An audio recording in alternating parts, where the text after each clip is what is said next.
السلام علیکم ورحمۃ اللہ وبرکاتہ. کیسے ہیں آپ لوگ؟ آ, بہت ہی امپورٹنٹ چیز میں سوچا کہ میں اپنے یوتھ کو، اپنے بچوں کو، اپنے سے چھوٹے بڑے اور دوستوں کو، بھائیوں کو بتاؤں، بہنوں کو بتاؤں. وہ یہ کہ اگر آپ مسجد میں نماز پڑھتے ہیں، اور ایک بیسک چیز جس کو ہم اکثر بھول جاتے ہیں وہ ہے کہ ہم مسجد میں نمازوں میں جو دوسرے نمازی ہوتے ہیں جن کی نماز پوری نہیں ہوتی ہے، ان کی نماز توڑنے میں ہم ایسے آگے بڑھ کے نماز توڑتے ہیں، ایسے نماز توڑتے ہیں کہ جیسے پتہ ہی نہیں کہ کیا بولوں میں. اگر میں کوئی نماز پڑھ رہا ہے، اس کے سامنے کوئی ہے، اور سمجھیے کہ میں نماز پڑھ رہا ہوں، میرے سامنے کوئی بندہ ہے جس کی نماز ہو گئی ہے، جس نے سلام پھیر لیا جماعت میں، اور میری کوئی رکعت رہ گئی ہوگی، میں کھڑے ہو کے نماز پڑھ رہا ہوں، تو میرے سامنے والا ایسا اٹھ کر چلے جاتا ہے، یا اس کے بازو والا ایسا اٹھ کے کراس کر چلے جاتا ہے جیسے نماز توڑنا کسی کی کوئی بات ہی نہیں ہو گئی. اور بہانہ یہ بناتے کہ یار امپورٹنٹ ہے، جانا ہے. اللہ کے نبی پاک صلی اللہ علیہ وسلم کی حدیث آتی ہے کہ اگر تمہیں پتہ چل جائے کہ نمازی کے آگے سے گزرنا کتنا بڑا گناہ ہے، تو تم کو پتہ چل جائے کہ کتنا بڑا گناہ ہے کہ تم کو اگر سالوں بھی وہاں کھڑے رہنا پڑ جائے تو تم کھڑے رہو گے پر سامنے سے جاؤ گے نہیں. یہ بہت ہی بیسک چیز ہے.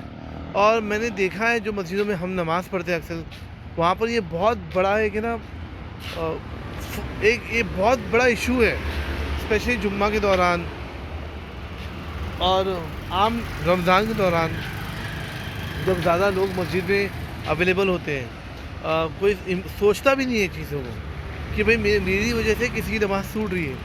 2 منٹ رک جاؤ یار، 2 منٹ رک جاؤ، 1 منٹ رک جاؤ، تو سامنے والے کی نماز ہو جانے دو، انتظار کر لو، اللہ آپ کو اس کا اجر دے گا.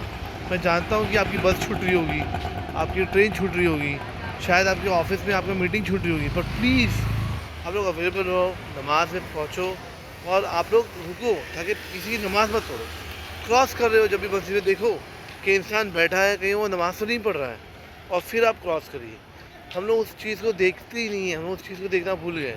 ہم لوگ مزے سے، بڑے مزے سے، بڑی خوشی سے ہم لوگ ایسے نماز توڑتے ہیں جیسے نماز توڑنا کوئی میرے بھائی حرم میں، صرف حرم میں ہے، حرم مکہ میں اور مدینہ میں، کہ بھائی اگر کوئی آپ نمازی کے سامنے سے جا سکتے ہو کہ وہاں پہ اتنی رش ہوتی ہے، اتنے لوگ ہوتے ہیں. ہماری مسجد ہزاروں کی مسجد نہیں ہوتی ہے، لوگ ایسے توڑ کے جا رہے نماز جیسے پتہ ہی نہیں کہ ان کو ایک خوف نہیں ہے، کوئی ڈر نہیں ہے کہ بھائی نماز توڑنے میں کچھ نہیں ہوتا. تو کوشش کریں کہ آپ لوگوں کی نماز نہ توڑیں. اور میری مسجد کے ذمہ داروں سے ایک گزارش ہے کہ آپ لوگ کسی بھی صورت میں اپنی مسجدوں میں ستھرا رکھیں. ستھرا بہت کام کی چیز ہے. ممبرا میں جیسے دارالسلام مسجد ہے، وکرولی میں جیسے مدرسہ محمدیہ ہے، مسجد عمر ہے، ممبرا میں اگین جو مسجد ہے مسجد حسن ہے، اور مسجد فرقان ہے. ان مسجدوں کو جن کو میں جانتا ہوں وہاں پر ماشاءاللہ ستھرائی کی اچھا انتظام ہے.